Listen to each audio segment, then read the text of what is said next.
Hello and welcome to Sobricks. I'm Adam and this is Sobricks. This is my channel for reviewing Lego sets, building them, putting them together, taking them apart, and other Lego related stuff. Today we're going to be looking at the Lego Creator 3-in-1 Birdhouse, set number 31143. I've already done a video reviewing the main build for this set, and I will link that video in the description. So that means in this video, I'm going to be disassembling this birdhouse build and putting together one of the alternate models. And for this set, I'm going to build this alternate model of, I believe, a squirrel and maybe another squirrel or something smaller, maybe a hedgehog. I don't know what that's supposed to be, but I will be building this and reviewing that when I am finished. So while I take this all apart and while I put this one together, I will speed the video up and then I will slow it back down to give my thoughts. So until then, enjoy!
Okay, so that is this alternate build for the Lego Creator 3-in-1 Birdhouse. This is the like park bench with a squirrel and something else here. And this was interesting here. I guess this is probably a hedgehog, which reminds me of the hedgehog from the Fantasy Forest Creatures 3-in-1.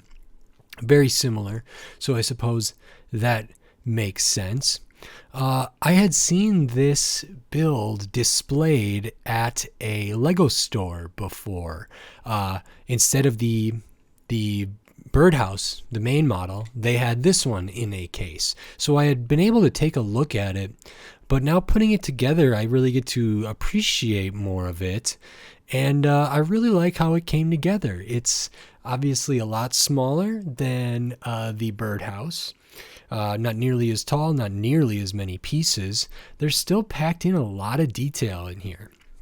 First, right off the bat, I really like how this bench came together. I was a little bit so-so on how it was going to work, but the way that these pieces are used to kind of create these slots work really, really well, like a wooden bench, and it's pretty sturdy. And the fact that they use these chain link elements here to kind of hold the back up there is really, really nice. You get a good angle on that, and it just feels good. There's good points to connect these characters to them, and if I were to make a bird out of some of these other pieces, I could also attach, a bird on here instead of one of these two characters, and that's really nice. I love how they did this squirrel tail. I love how they did this squirrel body, and I was like, ooh, and then how do they do the tail? And this is so nice and poofy and great. It gives it so much more. It basically doubles the size of the squirrel build, but it's really necessary. And this curve, this kind of S curve for this squirrel tail is really, really good. The hedgehog is fine. This I thought was supposed to be an acorn or something. Maybe it is. It looks red to me, so it looks like a big berry or an apple or something. That's really good. The detail on the bottom, we kind of get what looks to be like some floral stuff using these floral pieces, using these leaf elements, and then some of the colorful pieces from the birds adorning the side, which I think give the impression of flowers. So at the end of the day here, when I'm looking at this final model, I think this is great. I think it sits really, really well. It's small. It is like relatively small, and I think it looks awesome. It was fun to build, not too difficult, went together relatively quick. Didn't use a ton of pieces. I'm not sure if it uses more or less than the honeybee alternate build here, but I really like this, and because of its size, it might end up being the one that I kind of want to keep, or like modifying a little bit instead of the Birdhouse, because this is just a little easier to display. Although I do love Lego birds and I kind of wanted all my birds to be together, this is kind of winning me over, so this is really good. I'm a fan of this. This was a fun build. There's some good detail in here, and these are nice characters. I don't know if there's much play value. These could be taken off and played with, I suppose. They could be characters, rather, if someone liked them to be. But the rest of the model is pretty much, I think, display focused, at least in my opinion. But I'm not a child, and maybe there are other people, children and otherwise, older people of all ages, who might find a lot of play value in this, and that's good too. If you liked this video, consider giving it a like, and if you like the content on my channel, consider subscribing to it so you can stay up to date on all the Lego content and Lego videos I will be doing soon, including the next video for this Lego Creator 3-in-1 Birdhouse set, in which I will disassemble this park bench with the squirrel and the hedgehog, and assemble this final alternate model. So subscribe to look out for that and be sure you don't miss it. Until then, thanks. Bye.